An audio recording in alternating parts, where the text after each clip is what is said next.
هم از سکوت گریزان، هم از صدا بیزار. چنین چرا دلتنگم، چنین چرا بیزار؟ اگرچه می گذریم از کناری هم آرام، شما ز من متفیر، من از شما بیزار.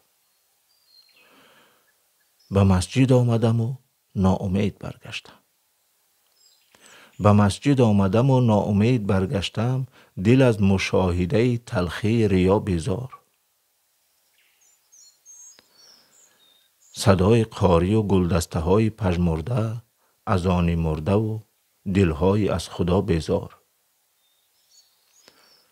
به خانه بروم، خانه از سکوت پر است، سکوت می کند مرا از زندگی بیزار. تمام خانه سکوت و تمام شهر صداست، تمام خانه سکوت و تمام شهر صداست. از این سکوت گریزان، از آن صدا بیزار.